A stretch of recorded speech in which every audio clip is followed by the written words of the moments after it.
नमस्कार, मी प्राची साळुंखे बुलेटिनमध्ये आपलं स्वागत करते आणि बुलेटिनच्या सुरुवातीलाच एक अत्यंत महत्त्वाची बातमी आहे। वैष्णवी हगवणेच्या आत्महत्येचा आठवडा उलटला तरी मारेकरी अजूनही मोकाटच आहेत। पुणे पोलीस नक्की करतायत तरी काय असा सवाल आता उपस्थित केला जातोय। फक्त वैष्णवीचा पती शशांक, त्याचप्रमाणे सासू लता हगवणे आणि नणंद हगवणेला अटक केली आहे। मात्र सासरा राजेंद्र हगवणे आणि मोठा दीर सुशील हगवणे अजूनही मोकाटच आहेत। त्यामुळे पुणे पोलीस या प्रकरणामध्ये कुणाला वाचवण्याचा प्रयत्न करतायत का असा सवाल देखील विचारला जातोय। कारण आपण पाहिलं होतं की बीडच्या संतोष देशमुखांचा मारेकरी कृष्णा आंधळे हा देखील 5 महिन्यानंतर देखील मोकाटच आहे। त्याला पकडण्यात पोलिसांना अपयश आलेलं आहे, तर पोलिसांच्या हाती तो अद्याप लागलेला नाहीये। त्यामुळे यातून पोलिसांचा भोंगळ कारभार समोर आलेला आहे। तर वैष्णवीची आत्महत्या नव्हे तर खून असून महिला आयोगाच्या अध्यक्षांनी कडक कारवाई करावी अशी मागणी केली। आपण पाहतोय कोण कोण फरार आहे। राजेंद्र हगवणे जे तिचे सासरे आहेत आणि सुशील हगवणे वैष्णवीचा मोठा दीर देखील फरार आहे। तर शशांक हगवणे वैष्णवीचा पती, लता हगवणे वैष्णवीची सासू आणि करिश्मा हगवणे वैष्णवीची नणंद या तिघांना अटक करण्यात आली आहे। तर आपण पाहतोय वैष्णवीची आत्महत्या नव्हे तर खून असून महिला आयोगाच्या अध्यक्षांनी कडक कारवाई करावी अशी मागणी काँग्रेस नेते विजय वडेट्टीवारांनी केली आहे। आता मला आमच्या रुपालीताई चाकणकर काय कारवाई करतात त्या कारण त्या सुद्धा महिला आयोगाच्या अध्यक्ष आहेत आणि त्यांच्याच पक्षाचा तो व्यक्ती आहे। एका राजकीय पक्षाच्या प्रमुख माणसांनी अशा पद्धतीने हुंड्यासाठी त्या बिचारी 9 महिन्याचं बाळ असलेल्या तिचा खून करावा ही खूनच आहे। हा ती आत्महत्या नसून तो खूनच आहे आणि ते हुंड्यासाठी 2 कोटी रुपयाच्या हुंड्यासाठी केल्याचा तो छळ होता। छळातून ती सुसाईड केली। मग यावर काही कडक धोरण आणि कायदे पुन्हा त्यामध्ये काही बदल करायची गरज असेल तर केलं पाहिजेत आणि अशा नालायक लोकांना कडक शिक्षा झाली पाहिजे।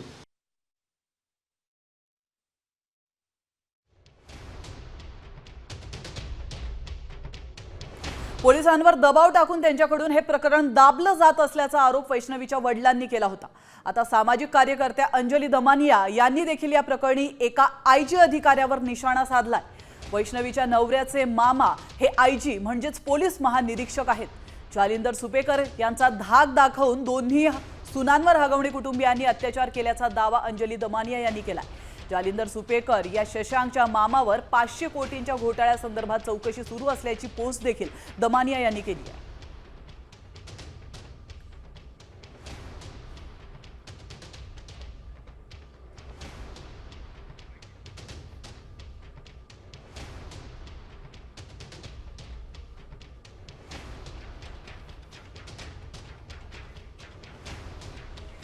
तर दमानिया यांनी नेमकं काय ट्विट केलेलं आहे आपण पाहूयात। 500 कोटींच्या घोटाळ्याचा आरोप असणारे वैष्णवीचे मामा सासरे हे आयजी जालिंदर सुपेकरांची घोटाळ्याबाबत चौकशी सुरू आहे। आयजी सुपेकरांचा धाक दाखवून दोन्ही सुनांवर हगवणे कुटुंबियांनी अत्याचार केला असं देखील अंजली दमानिया म्हणाल्या।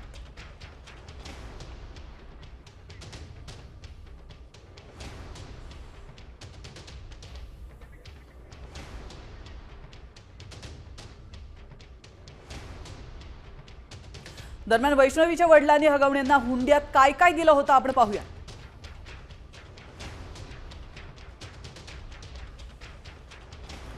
51 तोळे सोनं, 7.5 किलो चांदी, फॉर्च्युनर कार, 1.5 लाखांचा मोबाईल, चांदीची मूर्ती, जमीन खरेदीसाठी 2 कोटींची मागणी त्यानंतर देखील हगवणे कुटुंबाकडून करण्यात आल्याची माहिती समोर आली। तर वैष्णवीचा नवरा शशांक कडून हगवणे यांची मोठी सून मयुरीला मारहाण करण्यात आली होती। याबाबतचा सीसीटीव्ही साम टीव्हीच्या हाती लागलाय। हगवणे कुटुंबाचे छळाचे पुरावे यातून समोर आलेत। मयुरी ही मृत वैष्णवीची मोठी जाऊ होती आणि या प्रकरणी पौड पोलिसांमध्ये गुन्हा दाखल आहे।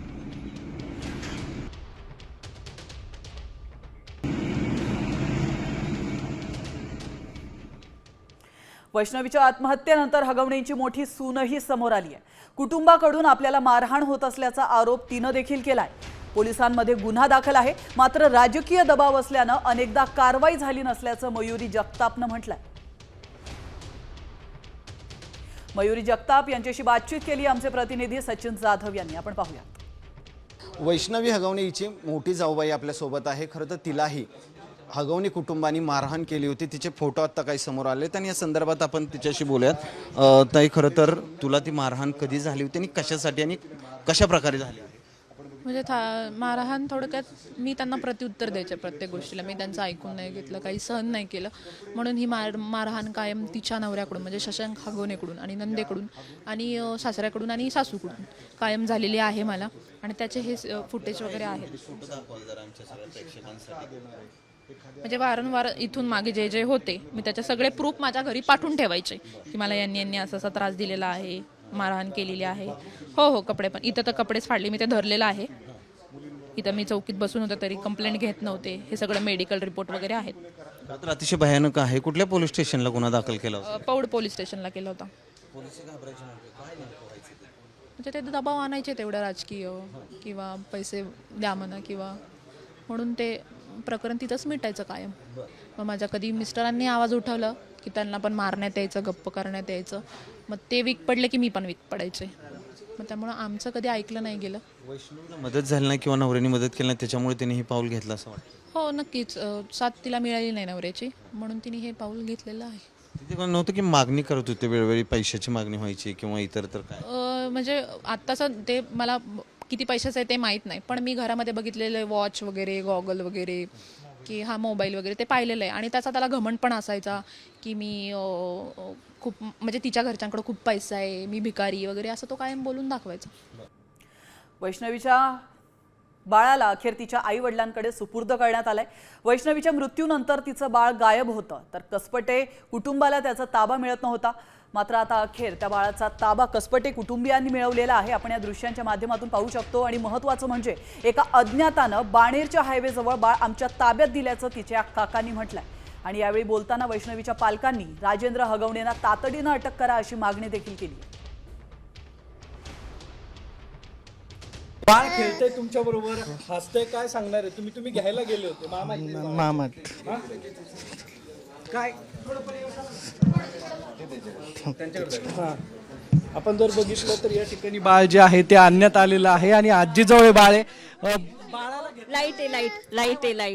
लाईट बोल तू बोल.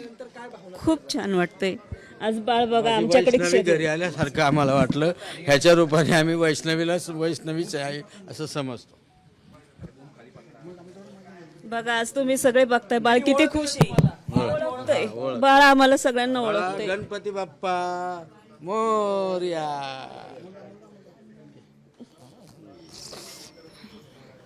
बघा खूप आनंद झालाय. खूप आज आमचं बाळ आमच्या पैसे दिलं. खूप छान. आमच्या वैष्णवीला विसरलो आणि वैष्णवीच्या रूपानेच ह्या बाळाचा आम्ही सांभाळ करणार.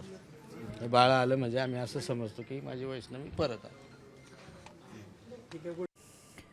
तर आपण पाहतोय वैष्णवीचं बाळ कुशीत आलं आणि त्याचा आनंद असल्याची प्रतिक्रिया तिच्या आई वडिलांनी साम टीव्हीशी बोलताना दिली आहे. माझ्या लेकीला न्याय द्या अशी मागणी देखील त्यांनी यावेळी केली आहे. तसंच नातू आमच्या सोबतच राहणार, लहानाचं मोठं करू असंही त्यांनी म्हटलंय. वैष्णवीच्या आई वडिलांशी बातचीत केली आमचे प्रतिनिधी सागर आव्हाड यांनी.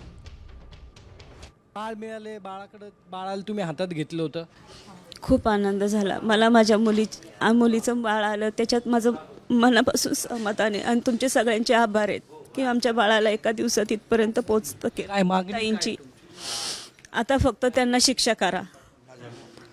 मुलीला न्याय द्यावा आणि पालकमंत्री दादांनी जे आता सहकार्य केलं असं सहकार्य पुढं करावं. पोलीस प्रशासनाने पण आम्हाला चांगल्या प्रकारे मदत केली, त्याबद्दल त्यांचं आणि मीडियाने सुद्धा तुम्ही उचलून धरला हा मुद्दा. त्यामुळं आमचं बाळ सुखरूप आलं. फक्त आता असंच आमच्या लेकीला न्याय द्यावा हीच विनंती. बाळ आमच्याकडेच असेल आणि आम्ही सांभाळणार त्याला शेवटपर्यंत, त्याला सांभाळ करणार त्याचा.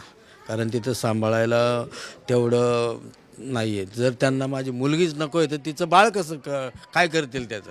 त्यामुळं मी माझा नातू माझ्याकडेच ठेवणार. हो, आमच्याकडेच राहणार. आम्ही लहानाचा मोठा करू आमच्या बाळाला. बाळाचीच किंमत नाहीये ते इतके त्याच्या बायकोला आमच्या मुलीला एवढं त्यांनी हाल करून मारून टाकलं नसतं. त्यामुळं ते जे काय बाळ मिळालं ते आम्ही आमच्याकडेच ठेवणार. हो, आमच्याकडेच राहणार बाळ. आम्ही लहानाचा मोठा करू. त्यांनी आमच्या मुलीलाच नाही सांभाळली तर त्या बाळाला काय सांभाळणार आहे. नाही, आम्ही त्या बाळाला नाही त्यांच्याकडे देऊ शकत. खूप त्यांना जन्मठेप किंवा फाशीची शिक्षा द्या. मी तुम्हाला सगळ्यांना विनंती करते. ताईंनी आज आमचं बाळ आमच्यापाशी दिलं, त्यांचे मनापासून आभार करते.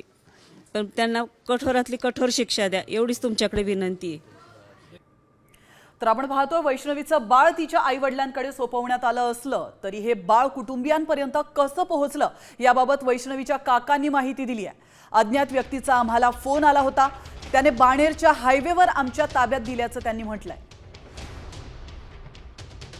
हो, पण ते बाळ आम्हाला जिथं हे होतं ते तिथं नव्हतंच. ते एका अज्ञात व्यक्तीने कुणाला सांगू नका याच्यावर केलं, बाणेरच्या हायवेवर आमच्या ताब्यात दिलं आणि ते निघून गेले. तर वैष्णवी हगवणे प्रकरणी हत्येच्या पद्धतीनंच चौकशी होईल असं मुख्यमंत्री देवेंद्र फडणवीसांनी म्हटलंय. वैष्णवीची ऑडिओ क्लिप तिच्या माहेरच्यांचं म्हणणं यावेळी लक्षात घेऊन चौकशी करणार असल्याचं त्यांनी म्हटलंय.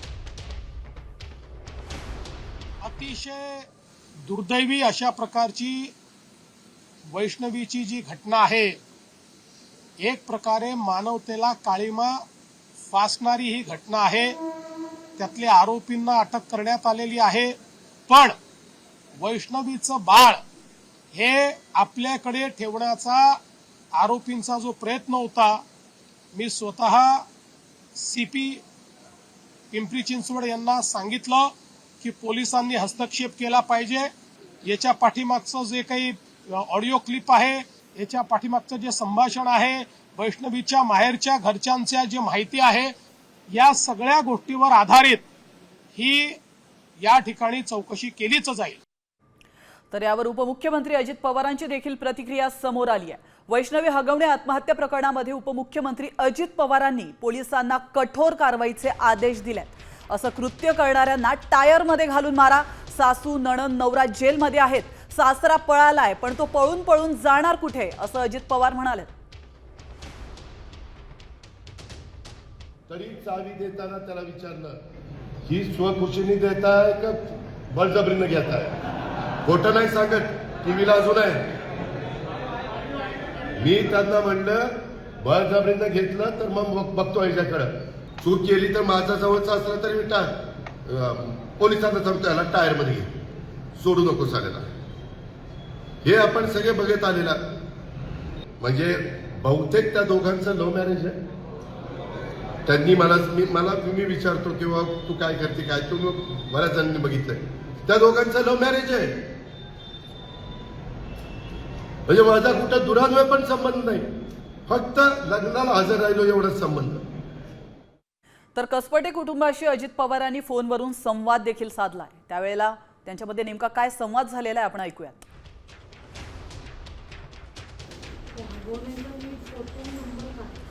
तर आपण या दृश्यांच्या माध्यमातून पाहू शकतो या ठिकाणी कसपटे कुटुंब उपस्थित आहेत आणि रुपाली ठोंबरे देखील त्यांच्यासोबत उपस्थित आहेत. आणि यावेळी रुपाली ठोंबरे यांनी अजित पवारांशी त्यांचं बोलणं करून दिलेलं आहे. तर या संपूर्ण प्रकरणाशी आपला दुरान्वय काहीही संबंध नाही असं देखील अजित पवारांनी या कुटुंबाला सांगितलेलं आहे. मात्र तरी देखील या सगळ्या गोष्टींमध्ये ज्या ज्या ठिकाणी आपली मदत लागेल त्या त्या ठिकाणी आपण मदत करू आणि पोलिसांना देखील तसे आदेश अजित पवारांनी दिल्याचं या कुटुंबाशी बोलताना त्यांनी म्हटलं. वैष्णवी हगवणे आत्महत्या प्रकरणामध्ये आरोपींना शिक्षा झालीच पाहिजे हीच आमची भूमिका असल्याचं खासदार सुप्रिया सुळे यांनी देखील म्हटलंय. ही घटना महाराष्ट्राला शोभणारी नाही. आरोपींना तात्काळ अटक करावी अशी मागणीही सुप्रिया सुळे यांनी केली आहे. त्याचप्रमाणे या प्रकरणामध्ये अजितदादांचा काहीही संबंध नसल्याचंही सुप्रिया सुळेंनी म्हटलंय. हुंड्याच्या विरोधात कायदा या देशात अनेक दशकापूर्वी झालेला आणि अशा क्रूर घटना जर होत असतील त्या कुठेतरी थांबल्या पाहिजेत आणि जो कोणी गुन्हेगार आहे त्याला शिक्षा ही झालीच पाहिजे. मला असं वाटतं की अजितदादांचा काय संबंध त्याच्याशी, याचं कारण असं ते लग्नाला गेले होते. लग्नाला ते गेले होते तेव्हा त्यांनी थोडी माहिती होतं की हे सगळं चाललंय. मी 1 महिन्यापूर्वीची गोष्ट सांगते. 1 महिन्यापूर्वी ही केस आली होती. पोलिसांवर दबाव टाकून त्यांच्याकडून हे प्रकरण दाबलं जात असल्याचा आरोप वैष्णवीच्या वडिलांनी केला होता. आता सामाजिक कार्यकर्त्या अंजली दमानिया यांनी देखील या प्रकरणी एका आयजी अधिकाऱ्यावर निशाणा साधलाय. वैष्णवीच्या नवऱ्याचे मामा हे आयजी म्हणजेच पोलीस महानिरीक्षक आहेत. जालिंदर सुपेकर यांचा धाक दाखवून दोन्ही सुनांवर हगवणे कुटुंबियांनी अत्याचार केल्याचा दावा अंजली दमानिया यांनी केला. जालिंदर सुपेकर या शशांकच्या मामावर 500 कोटींच्या घोटाळ्यासंदर्भात चौकशी सुरू असल्याची माहिती देखील एका पोस्टच्या माध्यमातून दमानिया यांनी केली. तर आपण पाहू शकतो पोलिसांवर दबाव टाकून त्यांच्याकडून हे प्रकरण दाबलं जात असल्याचा आरोप एकीकडे वैष्णवीच्या वडिलांनी केलेला आहे, तर दुसरीकडे सामाजिक कार्यकर्त्या अंजली दमानिया यांनी देखील या प्रकरणी एका आयजी अधिकाऱ्याचं नाव घेतलंय.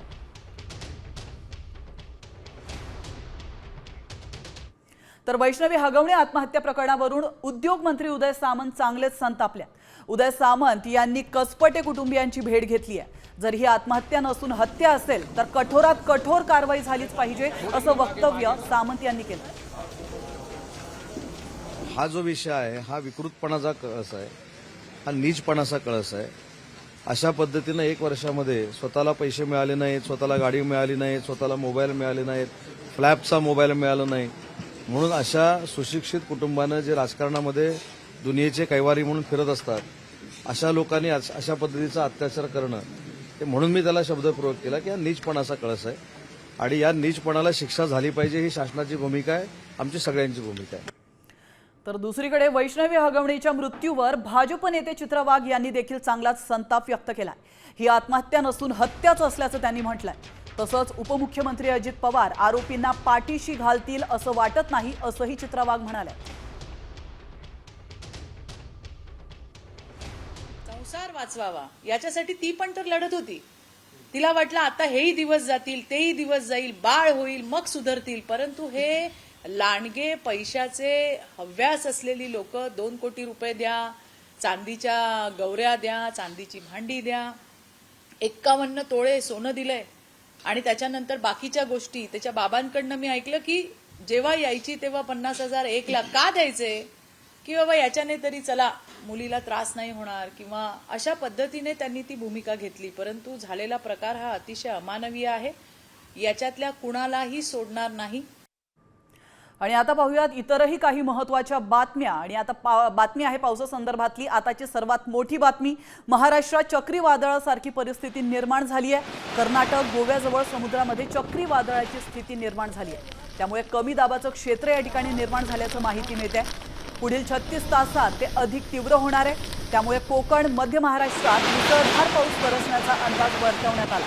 याच स्थितीमुळे मच्छीमारांना खोल समुद्रामध्ये मासेमारी करण्यास देखील प्रशासनाकडून मनाई करण्यात आली. सकाळी 8:30च्या निरीक्षणानुसार उत्तर कर्नाटक गोवा किनारपट्टीपासून पूर्व मध्य अरेबियन सीमध्ये जे सायक्लॉनिक सर्क्युलेशन होतं त्याच्या प्रभावामुळे एक कमी दाबाचं क्षेत्र तिथंच तयार होत आहे. पुढच्या 12 तासामध्ये, पुढच्या 36 तासामध्ये ते अजून तीव्र होऊन ते उत्तरेकडे सरकण्याची शक्यता आहे. त्याच्यामुळे महाराष्ट्राचं कोकण रिजन, मध्य महाराष्ट्राचा घाट रिजन इथं आपल्याला मेघगर्जनेसह मुसळधार पावसाची शक्यता आहे. सोबतच काही ठिकाणी वाऱ्याचा वेग 30 ते 40 किलोमीटर इतका पण असण्याची शक्यता आहे. त्याच्यामुळे मच्छीमारांना इशारा दिला गेला आहे की समुद्रात जाऊ नये. तर दुसरीकडे राज्यात आज मुसळधार पावसाची शक्यता हवामान विभागानं वर्तवली आहे. कोकण, पश्चिम महाराष्ट्राला ऑरेंज अलर्ट देण्यात आला, तर उर्वरित राज्यासाठी येलो अलर्ट जारी करण्यात आला.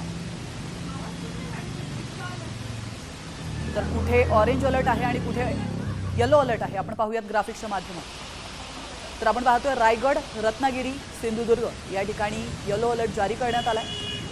पुणे, सातारा आणि कोल्हापूरमध्ये देखील येलो अलर्ट जारी करण्यात आला. तर आपण पाहतोय ऑरेंज अलर्ट या ठिकाणी जारी करण्यात आलेला आहे, पुणे, सातारा, कोल्हापूर. तर आता येलो अलर्ट नेमका कुठे जारी करण्यात आलाय त्यावर आपण नजर टाकतोय. पालघर, ठाणे, मुंबई, नंदुरबार आणि धुळे या ठिकाणी येलो अलर्ट जारी करण्यात आला. जळगाव, नाशिक, अहिल्यानगर आणि सोलापूर, संभाजीनगरमध्ये देखील येलो अलर्ट देण्यात आला. जालना, बीड, धाराशिव, लातूर आणि बुलढाण्यामध्ये देखील येलो अलर्ट जारी करण्यात आला। आपण पाहतोय अकोला, अमरावती, यवतमाळ, वाशिम आणि नागपूरमध्ये देखील येलो अलर्ट असणार आहे। तर नाशिकच्या येवला तालुक्यामध्ये अवकाळी पावसाचा तडाखा बसला। कांदा उत्पादक शेतकऱ्यांनी आपला कांदा काढून शेतामध्ये साठवून ठेवला होता। 2 दिवस झालेल्या जोरदार पावसामुळे अक्षरशः या शेतकऱ्यांचा साठवलेला कांदा भिजलाय। आपण या दृश्यांच्या माध्यमातून पाहू शकतो, कांदा भिजल्याने या शेतकऱ्यांचं मोठ्या प्रमाणात नुकसान झालंय। नुकसान भरपाईची मागणी शेतकरी करतात।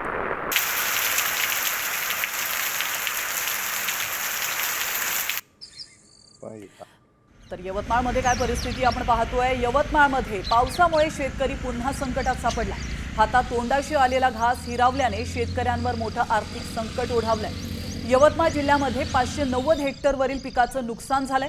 नुकसानग्रस्त भागाचा पंचनामा करून तात्काळ मदत देण्याची मागणी शेतकऱ्यांकडून केली जाते।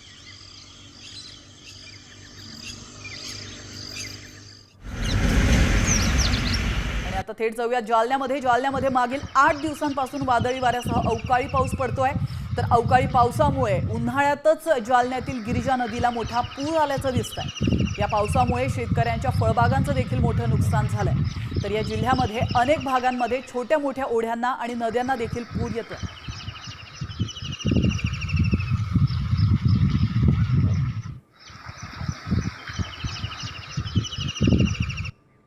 तर आता आपण अमरावतीची ही दृश्य पाहतोय। अमरावती जिल्ह्यासह विदर्भात अवकाळी पावसानं धुमाकूळ घातलाय। काल रात्री अमरावती शहरासह संपूर्ण जिल्हाभरात पावसाने दमदार बॅटिंग केली होती। पहिल्याच पावसाने मात्र अमरावती महानगरपालिकेची पूर्णपणे पोलखोल झालेली आहे। आपण या दृश्यांच्या माध्यमातून पाहू शकतो, शहरामध्ये अनेक ठिकाणी रस्त्यावर पाणी दिसून आलं। नाल्याची साफसफाई न केल्याने अनेक दुकानांमध्ये पावसाचं पाणी शिरलंय आणि दुसरीकडे आपण या पावसाच्या साचलेल्या पाण्यामधून वाट काढताना प्रवासी पाहतोय।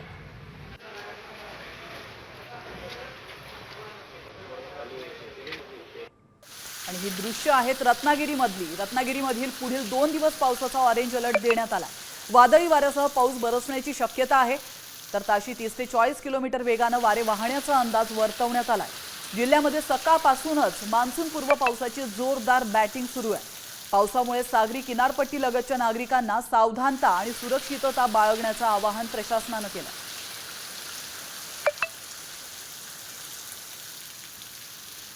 आणि आता पुणे बंगळुरू महामार्गावर दरड कोसळल्याची घटना घडली आहे। सततच्या पावसामुळे कात्रजच्या नवीन बोगद्याजवळ दरड कोसळली आहे।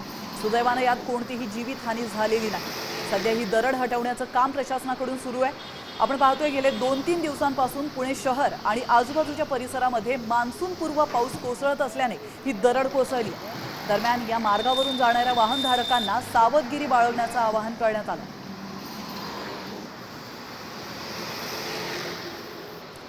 तर मुंबईतील गेटवे ते मांडवा ही प्रवासी जलवाहतूक सेवा येत्या 25 मे पासून बंद करण्यात येणार आहे। त्यामुळे प्रवाशांची गैरसोय होणार आहे। पावसाळ्याच्या कालावधीसाठी ही सेवा बंद राहील। पावसाळा संपल्यावर हवामानाचा अंदाज घेऊन बोट सेवा सुरू करण्यात येईल। या काळामध्ये भाऊचा धक्का ते मांडवा ही रोरो सेवा मात्र सुरू राहणार असल्याचं मेरीटाईम बोर्डाकडून सांगण्यात आलं।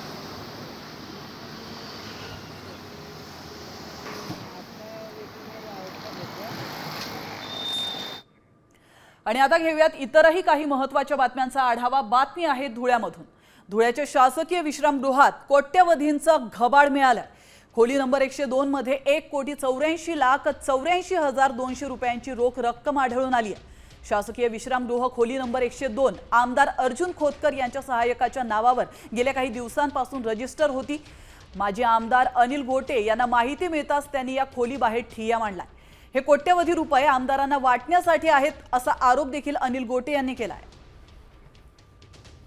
तर या विषयाची सविस्तर माहिती घेऊयात ग्राफिक्सच्या माध्यमातून।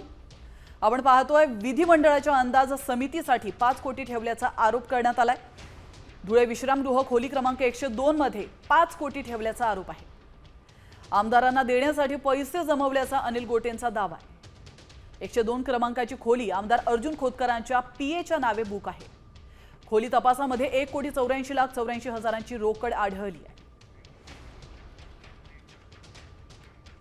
तर धुळे शासकीय विश्रामगृह रोकड प्रकरणी SIT चौकशी होणार अशी माहिती मुख्यमंत्री फडणवीसांनी दिली आहे. विधिमंडळ समितीवर प्रश्नचिन्ह सहन करणार नाही, कुणी पैसे मागितले का तपास होणार असं स्पष्टीकरण देखील आता फडणवीसांनी दिलं. विधानमंडळाच्या समितीवर प्रश्नचिन्ह उभं राहणं हे आम्ही कदापि सहन करू शकत नाही.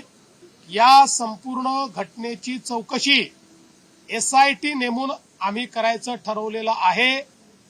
याच्यामध्ये कोण दोषी आहे, कोणी मागितलेले पैसे आहेत का, विधानसभेचे अध्यक्ष आणि विधान परिषदेचे सभापती या दोघांनाही विनंती करणार आहे की त्यांनीही स्वतंत्रपणे एथिक्स कमिटी गठीत करून या संपूर्ण घटनेची चौकशी करावी. धुळ्यातील शासकीय विश्रामगृहातील रक्कम प्रकरणात ठाकरे सेनेचे खासदार संजय राऊतांनी खळबळजनक दावा केलाय. शासकीय विश्रामगृहात सापडलेले पैसे शिंदेचे नेते अर्जुन खोतकरांना देण्यासाठी जमा करण्यात आले होते असा गंभीर आरोप राऊतांनी केलाय. तर अर्जुन खोतकरांवर गुन्हा दाखल करून त्यांना अटक केली पाहिजे असंही राऊत म्हणाले. संजय राऊतांना असे आरोप करण्याची सवय आहे असं अर्जुन खोतकर म्हणाले.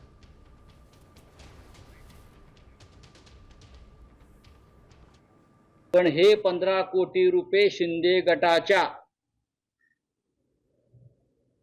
जालन्याचे आमदार खोतकर यांना देण्यासाठीच जमा झाले. हे सांगायला आता ब्रह्मदेवाची गरज नाही.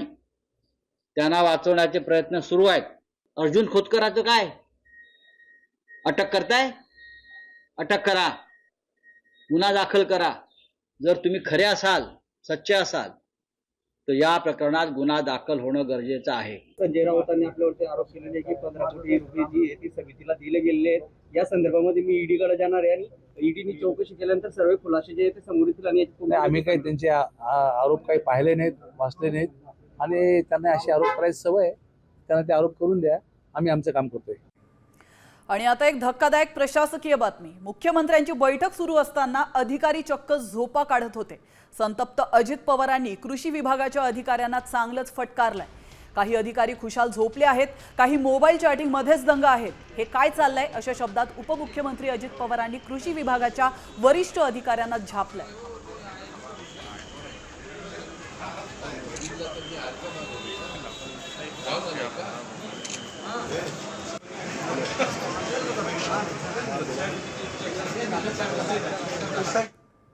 आणि आता बातमी आहे सोलापुरातून. 1 लाख लाडक्या बहिणींचा लाभ बंद झालाय.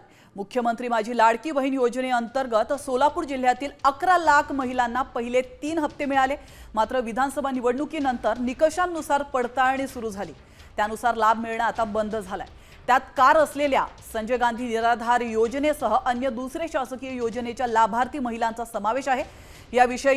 याशिवाय शेतकरी सन्मान निधीतील महिला लाभार्थींचा देखील लाभ 1,000 कमी करण्यात आला. आता योजनेचा 11वा हप्ता मे अखेर वितरित होणार आहे.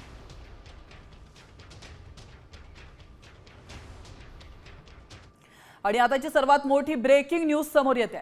सलमान खानच्या घरात अज्ञात व्यक्तीने प्रवेश केल्याचं बातमी समोर आली आहे. सलमानला बिश्नोई गँगकडून अनेकदा जीवे मारण्याची धमकी आली आहे. काही महिन्यांपूर्वी सलमान खानच्या घरावर गोळीबारही झाला होता आणि त्या गोळीबाराची जबाबदारी बिश्नोई गँगनं घेतली होती. अशातच आता अज्ञातानं प्रवेश केलेला आहे.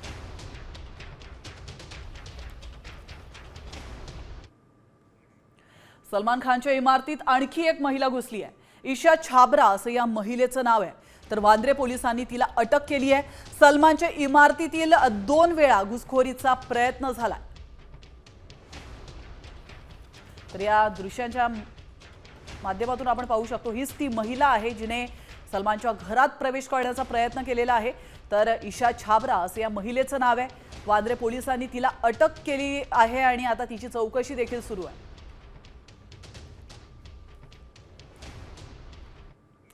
कॉमेडियन कुणाल कामरा विरोधातल्या सर्व गुन्ह्यांचा तपास आता एकत्रित केला जाणार आहे. कारण सर्व गुन्हे मुंबई पोलिसांकडे वर्ग करण्यात आलेत. या प्रकरणी खार पोलीस ठाण्यामध्ये यापूर्वीच एक गुन्हा दाखल आहे. तर मनमाडमध्ये देखील शिंदे सेनेकडून कामरा विरोधात तक्रार दाखल होती. तर तिकडे जळगावमध्ये देखील शिवसेना शहर प्रमुखांनी कामरा विरोधात तक्रार दाखल केली होती. तीही मुंबई पोलिसांकडे आता वर्ग करण्यात आली आहे. नाशिकच्या नांदगावमधली तक्रारही आता वर्ग करण्यात आली आहे. तर आपण पाहू शकतो कॉमेडियन कुणाल कामरा विरोधातल्या सर्व गुन्ह्यांचा तपास आता एकत्रित केला जाणार आहे। आपण पाहिलं कुणाल कामरा याने एकनाथ शिंदे यांच्यावर टीका केली होती आणि त्यानंतर तो वादाच्या भोवऱ्यात अडकला होता। वळतोय अजून एका महत्त्वाच्या बातमीकडे। अरबी समुद्रामध्ये तयार झालेलं कमी दाबाचं क्षेत्र अधिक तीव्र होताना दिसतंय। अतिशय महत्त्वाची बातमी आपण पाहतोय। हे कमी दाबाचं क्षेत्र उत्तरेकडे सरकतंय। रायगड आणि रत्नागिरीला जिल्ह्याला रेड अलर्ट देण्यात आलाय। तर त्याचबरोबर कोकण किनारपट्टी लगत असणाऱ्या मुंबई, पालघर, ठाणे त्याचप्रमाणे सिंधुदुर्ग या जिल्ह्याला देखील ऑरेंज अलर्ट देण्यात आलाय। महाराष्ट्राचे किनारपट्टी आणि गुजरातच्या किनारपट्टीमध्ये मासेमारी करण्यासाठी न जाण्याचा इशारा हवामान विभागाकडून जारी करण्यात आला।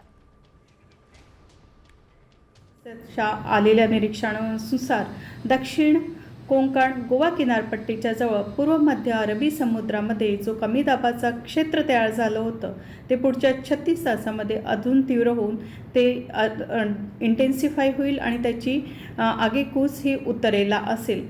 ह्याच्या अनुषंगामध्ये महाराष्ट्राच्या संपूर्ण कोकण किनारपट्टीला ऑरेंज अलर्ट दिलेला आहे। तर रायगड आणि रत्नागिरीला रेड अलर्टसुद्धा दिलेला आहे। ह्या वेळेला वाऱ्याचा वेग 35 ते 40 किलोमीटर इतका असू शकेल। काही ठिकाणी तो 60 किलोमीटर इतका सुद्धा जाण्याची शक्यता आहे। सोबतच मेघगर्जनेसह काही ठिकाणी मुसळधार ते अतिमुसळधार पाऊस पडण्याची शक्यता आहे। मच्छीमारांना चेतावणी दिली जाते की येत्या 2 ते 4 दिवसामध्ये गुजरात कोरोना संदर्भातली राज्यात कोरोनाचं संकट वाढत चाललंय। दिवसेंदिवस रुग्णांची संख्या देखील वाढली आहे। राज्यात 131 रुग्णांची नोंद झाली आहे। त्यात मुंबईमध्ये सर्वाधिक म्हणजेच 126 रुग्ण आहेत। पुणे, सांगली या ठिकाणी प्रत्येकी 1 आणि कोल्हापुरात 3 रुग्ण आढळून आलेत। कोरोनाचा प्रभाव वाढत असल्यामुळे नागरिकांनी काळजी घेण्याचं आवाहन प्रशासनानं केलंय। कोरोनाचे रुग्ण कसे वाढलेत आपण पाहूयात। आपण पाहतोय जानेवारीमध्ये 1 रुग्ण होता, फेब्रुवारीमध्ये 1, मार्चमध्ये एकही रुग्ण सापडलेला नाहीये। त्यानंतर एप्रिलमध्ये या रुग्णांची संख्या 4 झाली आणि मे मध्ये तब्बल 131 रुग्ण झालेत। तर जानेवारीपासूनच कोरोनाने महाराष्ट्रामध्ये एंट्री केली होती आणि मे मध्ये 131 पर्यंत हा आकडा समोर येतोय।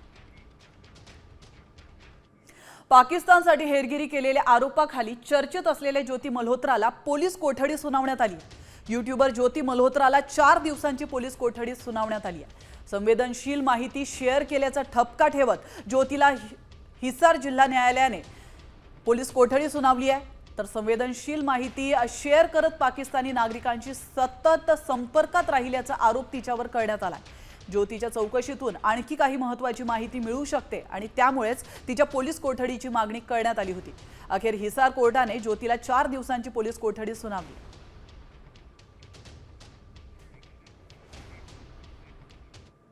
संपूर्ण देशाला हादरवणाऱ्या पहलगाम हल्ल्याला आज 1 महिना पूर्ण झालाय। बैसरन खोऱ्यामध्ये 22 एप्रिल रोजी दहशतवाद्यांनी गोळ्या झाडत पर्यटकांची हत्या केली होती। या हल्ल्यामध्ये 25 पर्यटक आणि एका स्थानिक काश्मीरी व्यक्तीला आपले प्राण गमवावे लागले होते। तर डोंबिवलीतल्या 3घांचा, पुण्यातल्या 2घांचा तर पनवेलच्या एका पर्यटकाला गोळ्या मारल्या होत्या। गोळ्या झाडणाऱ्या 4ही हल्लेखोरांना शोधण्यासाठी एनआयए, स्थानिक पोलीस आणि सैन्य दलाची संयुक्त मोहीम सुरू आहे। त्याचप्रमाणे एनआयएचे प्रमुख सदानंद दाते हे देखील तपासावर लक्ष ठेवून आहेत। या हल्ल्यानंतरच भारताने ऑपरेशन सिंदूर राबवलं होतं। धर्म पूछकर हमारी बहनों की मांग का सिंदूर उजाड़ दिया था। वो गोलियां पहलगाम में चली थी, लेकिन उन गोलियों से 140 करोड़ देशवासियों का सीना छलनी हुआ था। लोकसभेतील विरोधी पक्षनेते राहुल गांधी यांचा 24 मे रोजी जम्मू काश्मीर दौऱ्यावर जाण्याची शक्यता आहे। जम्मूमधील पूंछ जिल्ह्यामध्ये राहुल गांधी भेट देणार आहेत। भारत पाकिस्तान युद्धावेळी पूंछ जिल्ह्यामध्ये मोठं नुकसान झालं होतं आणि त्याची ते पाहणी करणार आहेत। सोबतच गोळीबारीमध्ये काही नागरिकांचा मृत्यू झाला होता, त्यांच्या कुटुंबाची देखील ते भेट घेण्याची शक्यता आहे। आपण पाहिलं काल या भागामध्ये मोठं चक्रीवादळ झालं होतं आणि त्याही अनुषंगाने काही ठिकाणी ते पाहणी करण्याची शक्यता आहे। तर आपण पाहू शकतो की लोकसभेतील विरोधी पक्षनेते राहुल गांधी यांचा 24 मे रोजी म्हणजे येत्या 2 दिवसात जम्मू काश्मीर दौरा होऊ शकतो आणि या दौऱ्यादरम्यान त्या ठिकाणी चक्रीवादळाने जे काही नुकसान झालंय त्या ठिकाणी देखील ते भेट देऊ शकतात आणि सोबतच त्या ठिकाणी गोळीबारादरम्यान ज्या काही घटना घडल्या होत्या त्या ठिकाणी देखील ते भेट देण्याची शक्यता आहे। आणि फडणवीस बोलतायत, आपण थेट जाऊयात। आणि विदर्भ हा मध्य भारतापासून किंवा सिपेन बिरारपासून वेगळा होऊन त्यावेळी महाराष्ट्रामध्ये दाखल झाला, त्यावेळच्या रेव्हेन्यू रेकॉर्ड्समध्ये या सगळ्या जमिनी झुडपी जंगल अशा प्रकारे लिहिण्यात आल्या। मध्य प्रदेशने आपला रेकॉर्ड करेक्ट केला, महाराष्ट्राने झुडपी जंगल असा केल्यामुळे 1980ला जो कायदा आला त्या कायद्यान्वये याला जंगलाचा दर्जा मिळाला आणि त्यातनं विदर्भाचा विकास हा पूर्णपणे थांबला होता। मी सांगून देऊ इच्छितो की नागपूर रेल्वे स्टेशनची बिल्डिंग असेल, हायकोर्टाची बिल्डिंग असेल, अशा अनेक बिल्डिंग यांचा जुना रेकॉर्ड पाहिला तर त्या झुडपी जंगलाच्या जागांवर आहेत। आणि म्हणून 45 वर्ष ही मागणी होत होती की यातनं काही ना काही दिलासा हा मिळाला पाहिजे। विदर्भातले सिंचनाचे प्रकल्प, विकासाचे प्रकल्प हे सगळे मोठ्या प्रमाणात अडले होते। आज माननीय सर्वोच्च न्यायालयाने या संदर्भात निर्णय दिला आहे। 1996 पूर्वी ज्या जमिनी ग्रँट झालेल्या आहेत त्याला एक प्रकारे एक्झम्पशन मिळालेलं आहे। 96 नंतर ज्या जमिनी ग्रँट झालेल्या आहेत त्या संदर्भात एक प्रोसेस दिलेली आहे की ज्या प्रोसेसचा अवलंब करून राज्य सरकार केंद्र सरकारकडनं त्या जमिनी मागू शकते। आणि सगळ्यात महत्त्वाचं म्हणजे जी आमची मागणी होती की झोपडपट्ट्या ज्या आहेत यांना मालकी हक्काचे पट्टे देण्याकरता एक्झम्पशन देण्यात यावं, त्याला देखील मान्यता ही माननीय सर्वोच्च न्यायालयाने दिली आहे। नागपूरचाच आपण विचार केला तर एकात्मता नगर आहे, रमाबाई आंबेडकर नगर आहे, किंवा तकियासारखी आहे, चुनाभट्टीसारखा भाग आहे, किंवा वाडीचे आंबेडकर नगर आहे, अशा अनेक झोपडपट्ट्या आहेत की ज्या झुडपी जंगल या संज्ञेत असलेल्या जागेवर बसले असल्यामुळे त्यांना मालकी हक्काचे पट्टे मिळत नाहीत। त्यामुळे आता मोठ्या प्रमाणात ग्रामीण भागामध्ये देखील लोकांनी गरजेपोटी बांधलेले घर आहेत त्या घरांना नियमित करून त्यांना त्याचे पट्टे देता येतील। आणि म्हणूनच मला असं वाटतं की एकूणच अतिशय चांगला निर्णय झाला आहे। मला या निमित्ताने सांगायचं आहे की 2014 ते 19 ज्यावेळी मी मुख्यमंत्री होतो त्यावेळी आपण या संदर्भात एक समिती तयार करून सर्वोच्च न्यायालयाला रिपोर्ट दिला होता। सर्वोच्च न्यायालयाने CEC तयार केली होती आणि त्याच्यात तो रिपोर्ट जो आहे तो ठेवला होता आणि जवळजवळ आपण जो रिपोर्ट दिलेला आहे तो रिपोर्ट त्यांनी मान्य केलेला आहे।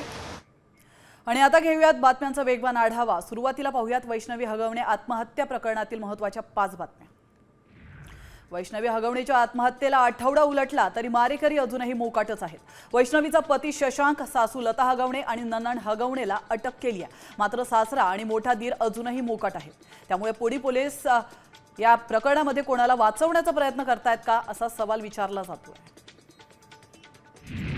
वैष्णवीचं बाळ कुशीमध्ये आलं आणि त्याचा आनंद असल्याची प्रतिक्रिया तिच्या आई वडिलांनी साम टीव्हीशी बोलताना दिली आहे। माझ्या लेकीला न्याय द्या अशी मागणी देखील त्यांनी यावेळी केली आहे। तसंच नातू आमच्या सोबतच राहणार, लहानाचं मोठं करू असंही त्यांनी म्हटलंय। वैष्णवीच्या आत्महत्येनंतर हगवणेची मोठी सूनही समोर आली आहे। कुटुंबाकडून आपल्याला मारहाण होत असल्याचा आरोप तिनं केलाय, तर पोलिसांत गुन्हा दाखल आहे, मात्र राजकीय दबाव असल्यानं अनेकदा कारवाई झाली नसल्याचं देखील मयुरी जगताप हिनं म्हटलंय। वैष्णवी हगवणे प्रकरणी हत्येच्या पद्धतीनंच चौकशी होईल असं मुख्यमंत्री देवेंद्र फडणवीसांनी म्हटलंय। वैष्णवीची ऑडिओ क्लिप आणि तिच्या माहेरच्यांचं म्हणणं यावेळी लक्षात घेऊन चौकशी करणार असल्याचं त्यांनी म्हटलंय। वैष्णवी हगवणे आत्महत्या प्रकरणामध्ये उपमुख्यमंत्री अजित पवार यांनी पोलिसांनी कठोर कारवाईचे आदेश दिलेत। असं कृत्य करणाऱ्यांना टायरमध्ये घालून मारा। सासू, नणंद, नवरा जेलमध्ये आहेत, सासरा पळालाय पण तो पळून पळून जाणार कुठे असं देखील अजित पवार म्हणाले। पुण्यातील वैष्णवी हगवणे मृत्यू प्रकरणाची राष्ट्रीय महिला आयोगानं दखल घेतली आहे। राष्ट्रीय महिला आयोगाच्या अध्यक्षा विजया रहाटकर यांनी महाराष्ट्राच्या पोलीस महासंचालकांना पत्र लिहिलं आहे। पोलिसांनी निष्पक्ष तपास करावा अशा सूचना आयोगानं दिल्या।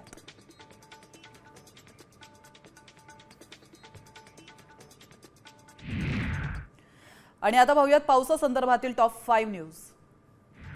मान्सून पूर्व पावसाने नांदेड जिल्ह्यामध्ये थैमान घातलाय। नांदेडच्या किनवट तालुक्यामध्ये आज मुसळधार पाऊस बरसलाय। या अवकाळी पावसाचं पाणी शेतीत मोठ्या प्रमाणात साचलंय। या मान्सून पूर्व पावसामुळे शेती मशागतीची कामं पूर्णतः खोळंबली आहेत।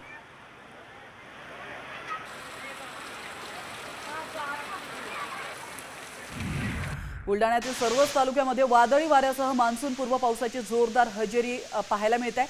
त्यामुळे अनेक भागात वीज पुरवठा खंडित झालाय। सलग 5व्या दिवशी जिल्ह्यामध्ये पाऊस सुरू आहे। दरम्यान वातावरणातील तापमान कमालीची घट झाली आहे।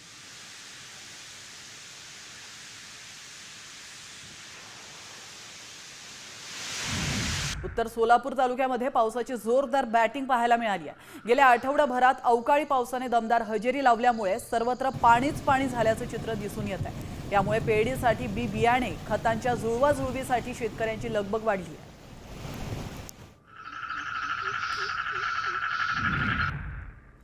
जालन्यातील गिरिजा नदीला अवकाळी पावसामुळे उन्हाळ्यातच पूर आलाय। भोकरदन तालुक्यातील हसनाबाद शिवारातून वाहते नदी, तर गिरिजा नदीला उन्हाळ्यात पहिल्यांदाच पूर आल्याचं गावकऱ्यांचं म्हणणं आहे।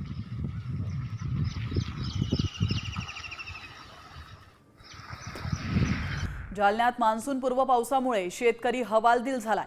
या पावसामुळे फळबागांसह कांदा उत्पादक शेतकऱ्यांचं देखील मोठ्या प्रमाणात नुकसान झालंय। दिगंबर लोढे या शेतकऱ्याने काढून ठेवलेल्या कांद्याचे पावसामुळे नुकसान झालंय। त्यामुळे शेतकऱ्याला लाखो रुपयांचा आर्थिक फटका बसलाय।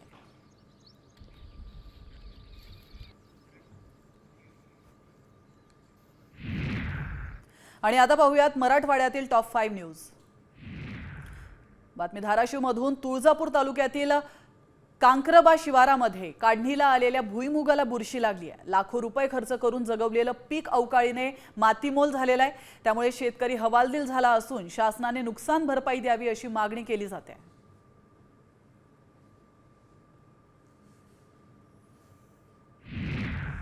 संभाजीनगरमध्ये दरोडेखोरांनी धुमाकूळ घातलाय।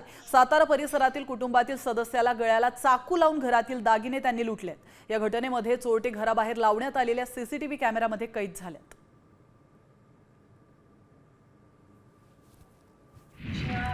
बीड जिल्हा परिषदेचे माध्यमिक शिक्षणाधिकारी नागनाथ शिंदेंवर भ्रष्टाचाराचे आरोप करण्यात आलेत। शिक्षक भरती प्रकरणामध्ये घोटाळा केल्याचा आणि बिलातील फरक देयकांसंदर्भात 400 ते 500 कोटींचा घोटाळा केल्याचा त्यांच्यावर आरोप आहे। दरम्यान शिक्षण आणि क्रीडा विभागाने बदली न करण्याचे आदेश दिलेत। परभणीमध्ये एकनाथ शिंदेंचे शिवसेनेकडून तिरंगा बाईक रॅली काढण्यात आली आहे। भारतीय सैन्य दलाचं मनोधैर्य वाढवण्यासाठी आणि त्यांना पाठिंबा देण्यासाठी परभणीमध्ये या रॅलीचं आयोजन करण्यात आलं। यावेळी शिवसेनेच्या पदाधिकाऱ्यांसह मोठ्या संख्येने परभणीकर सहभागी झाले होते।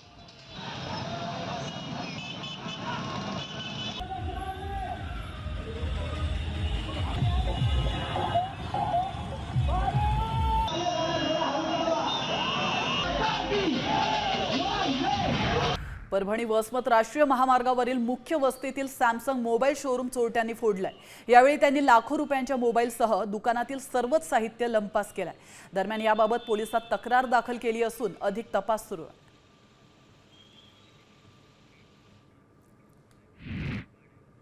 आणि आता पाहूयात विदर्भातील टॉप 5 न्यूज। बातमी नागपुरातून। नागपूरमधल्या नरखेड तालुक्यामध्ये अवकाळी पाऊस आणि वादळी वाऱ्याने संत्रा बागांचं नुकसान झालंय।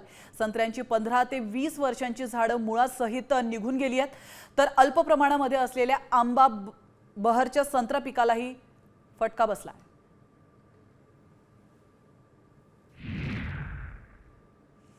बुलढाणा जिल्ह्यामध्ये पडलेल्या अवकाळी पावसामुळे अनेक पिकांचं नुकसान झालंय। काढणीला आलेल्या कांद्यासह गहू, ज्वारी या पिकांचं देखील मोठ्या प्रमाणात नुकसान झालंय। याशिवाय कच्च्या कैऱ्या देखील गळून पडल्या आहेत। त्यामुळे शेतकरी अधिक आर्थिक संकटात सापडलाय।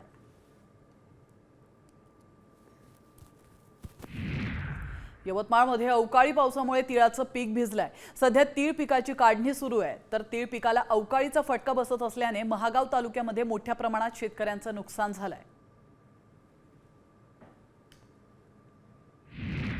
यवतमाळमध्ये पावसामुळे शेतकरी पुन्हा संकटात सापडलाय। हातातोंडाशी आलेला घास हिरावल्याने शेतकऱ्यांवर मोठा आर्थिक संकट ओढावलाय। यवतमाळ जिल्ह्यात 590 हेक्टरवरील पिकांचं नुकसान झालंय। नुकसानग्रस्त भागाचा पंचनामा करून तात्काळ मदत देण्याची मागणी शेतकऱ्यांकडून केली जाते। यवतमाळच्या उमरखेडमधील मुळवा ग्रामपंचायतीच्या नळाच्या पाण्यामध्ये गांडूळ आढळलाय। तसंच पाण्याची तपासणी केली असता ते पिण्यायोग्य नसल्याचा धक्कादायक अहवाल देखील आरोग्य विभागाने दिलाय। त्यामुळे ग्रामपंचायतीला शुद्ध पाणी पुरवठा करण्याचे निर्देश देण्यात आलेत।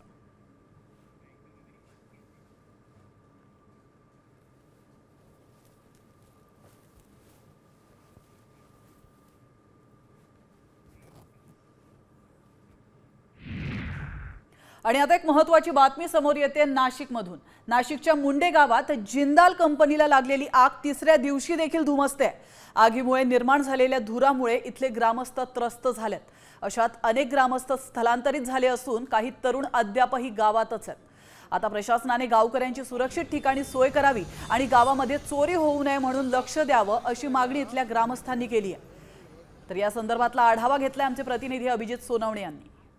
गेल्या 36 तासांपेक्षाही अधिक काळ नाशिकच्या जिंदाल कंपनीला लागलेली आग जी आहे ती अजूनच धुसमसत असल्याचं आपल्याला पाहायला मिळत आहे। समोरच्या दृश्यांमध्ये जर आपण बघितलं तर गेल्या 3 दिवसांपासून अशाच पद्धतीने या सगळ्या परिसरामध्ये आग लागल्यामुळे धुराचे सगळे लोटच्या लोट या सगळ्या परिसरामध्ये आपल्याला पाहायला मिळत आहेत।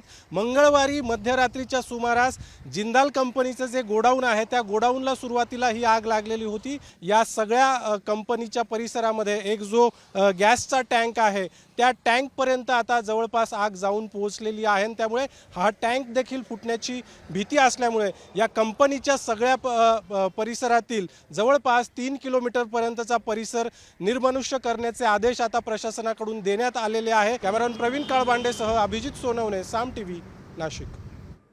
आणि आता पाहूयात पश्चिम महाराष्ट्रातील टॉप 5 न्यूज बातमी। सोलापुरातून सोलापूरच्या एमआयडीसीतील आग लागलेल्या कारखान्याला अंबादास दानवेंनी भेट दिली आहे। यावेळी त्यांनी एमआयडीसीच्या अधिकाऱ्यांना खडसावलंय। या ठिकाणी अग्निशमनची स्वतंत्र यंत्रणा का नाही, अद्याप गुन्हा दाखल का केला नाही असे प्रश्न दानवेंनी विचारलेत। आगीत होरपळून 8 जणांचा मृत्यू झाला असून पीडित कुटुंबांची देखील त्यांनी भेट घेतली आहे।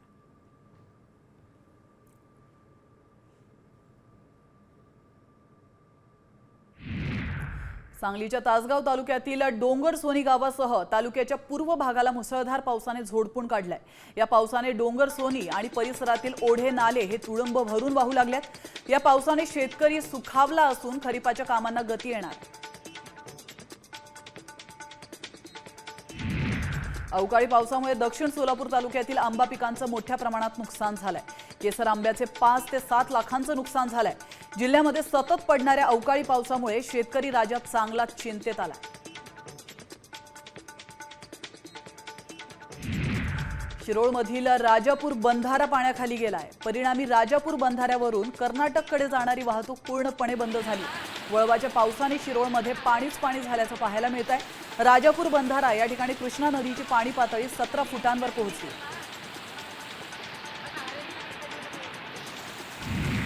सांगलीतील अंत्री बुद्रुक या ठिकाणी विषबाधा होऊन 9 गायींचा मृत्यू झालाय। पशुखाद्यातून त्यांना विषबाधा झाली आहे। त्यामुळे शेतकरी दत्तात्रय मोरेंचं मोठं आर्थिक नुकसान झालंय।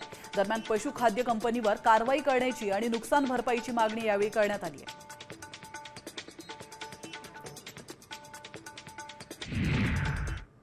आणि आता पाहूयात उत्तर महाराष्ट्रातील टॉप 5 न्यूज बातमी। धुळ्यातून धुळ्याच्या शासकीय विश्रामगृहात कोट्यवधींचं घबाड मिळालंय। शासकीय विश्रामगृह खोली क्रमांक 102 आमदार अर्जुन खोतकर यांच्या सहाय्यकांच्या नावावर गेल्या काही दिवसांपासून रजिस्टर होती। माजी आमदार अनिल गोटे यांना माहिती मिळताच त्यांनी या खोलीबाहेर ठिय्या मांडलाय। या कोट्यवधी रुपये आमदारांना वाटण्यासाठी आहेत का असा आरोप अनिल गोटे यांनी केला।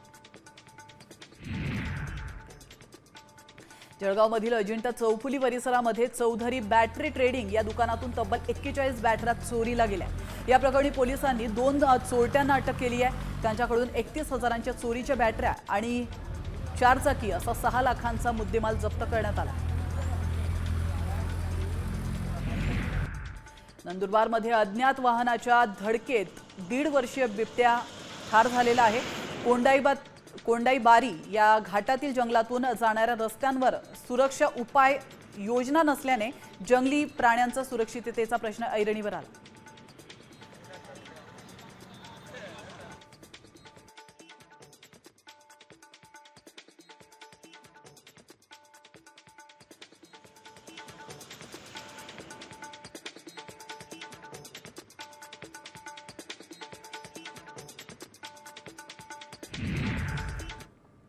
आणि आता पाहूयात मुंबईतील टॉप 5 न्यूज.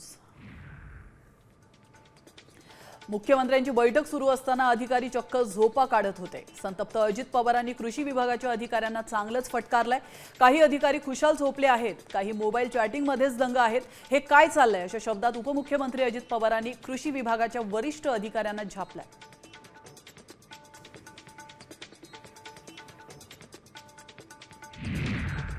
आणि आता एक महत्त्वाची अपडेट समोर येते. वैष्णवी हगवणे आत्महत्या प्रकरणातली ही अपडेट आहे. राजेंद्र हगवणेंचा मित्र चौकशीसाठी पोलिसांच्या ताब्यात. या क्षणाची महत्त्वाची बातमी. गेल्या तासाभरापासून सुनील चांदोरी यांची चौकशी सुरू आहे. अँटी गुंडा स्क्वॉड करून सुनील चांदोरींची चौकशी केली जाते. तर आपण पाहतो वैष्णवी हगवणे यांनी सासरच्यांच्या जाचाला कंटाळून आत्महत्या केली होती आणि या प्रकरणामध्ये राजेंद्र हगवणे जे वैष्णवीचे सासरे आहेत ते अद्याप फरार आहेत आणि त्यांचा मित्र मात्र आता पोलिसांच्या कस्टडीमध्ये आहे आणि त्याची चौकशी सुरू आहे.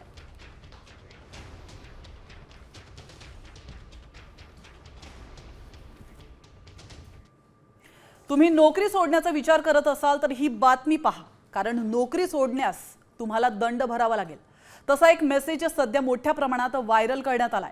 मात्र हे खरं आहे का याची आम्ही पडताळणी केली आणि त्यावेळी काय सत्य समोर आलं तुम्हीच पहा. कंपनी सोडाल तर लाखोंचा दंड.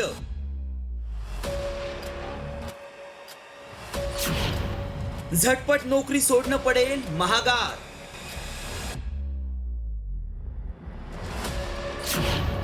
व्हायरल मेसेज मागचं सत्य काय? तुम्ही वारंवार नोकरी सोडण्याचा प्रयत्न करत असाल तर तुम्हाला दंड भरावा लागणार आहे. लाखोंचा दंड कंपनी तुमच्याकडून वसूल करू शकते असा दावा करणारा मेसेज व्हायरल होतोय. पण खरंच असा नवीन निर्णय लागू करण्यात आलाय का? कंपनी किती दंड वसूल करते असे अनेक प्रश्न उपस्थित होत आहेत. त्याआधी या मेसेजमध्ये नेमका काय दावा करण्यात आलाय ते पाहूया. वारंवार नोकरी बदलणं तुम्हाला महागात पडू शकतं, कारण काही कंपन्या कर्मचाऱ्यांवर मोठा खर्च करतात, कर्मचाऱ्यांना प्रशिक्षण देतात. त्यामुळे कुणी नियम तोडून नोकरी सोडल्यास कंपनी दंड ठोठावणार आहे. हा निर्णय लागू झाला असेल तर कर्मचाऱ्यांना तातडीनं नोकरी सोडणं कठीण आहे आणि नोकरी सोडायची असल्यास कंपनीला दंड भरावा लागणार आहे. म्हणजेच नवी नोकरी सोडण्याआधी जुन्या कंपनीचे सर्व नियम पाळावे लागणार आहेत आणि जर नोकरी नियम डावलून सोडली तर दंड लागेल. त्यामुळे वारंवार नोकरी बदलणारे कर्मचारी टेन्शनमध्ये आलेत. त्यामुळे आमच्या टीमनं हा नक्की काय प्रकार आहे, सगळ्यांसाठीच हा निर्णय लागू आहे का याची आम्ही पडताळणी सुरू केली. याबाबत एक्सपर्ट्सना आमची टीम भेटली आणि त्यांच्याकडूनच सगळी माहिती जाणून घेतली.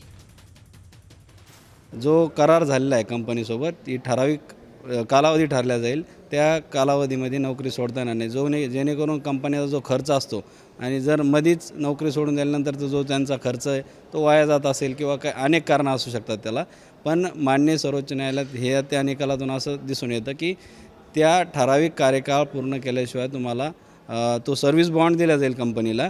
त्या कार्यकाळात नोकरी तुम्हाला सोडता येणार नाही. त्यामुळं आमच्या पडताळणीत काय सत्य समोर आलं पाहूया. कर्नाटकमधील विजया बँक प्रकरणी सुप्रीम कोर्टानं निकाल दिलाय. निकालामुळं वारंवार नोकऱ्या बदलणाऱ्यांना आळा बसेल. कर्मचाऱ्यांच्या प्रशिक्षणावरील खर्च वसूल करण्याचा कंपनीला अधिकार आहे. नोकरी सोडणाऱ्या कर्मचाऱ्यांचं त्यामुळे नुकसान होऊ शकतं. विजया बँकेच्या एका कर्मचाऱ्यानं 3 वर्ष अनिवार्य असतानाही सेवा पूर्ण न करता नोकरी सोडली. त्यामुळे बँकेनं 2 लाख रुपयांचा दंड ठोठावला. या विरोधात कर्मचाऱ्यानं कोर्टात धाव घेतली. मात्र बँकेनं सुप्रीम कोर्टात दाद मागितली असता कोर्टानं कर्मचाऱ्याला दणका दिला. हा निकाल सर्वच कोर्टांना लागू शकतो. त्यामुळे तुम्ही नियम तोडून नोकरी सोडत असाल तर दंड लागू शकतो हा दावा आमच्या पडताळणीत सत्य ठरलाय. ब्युरो रिपोर्ट, साम टीव्ही न्यूज.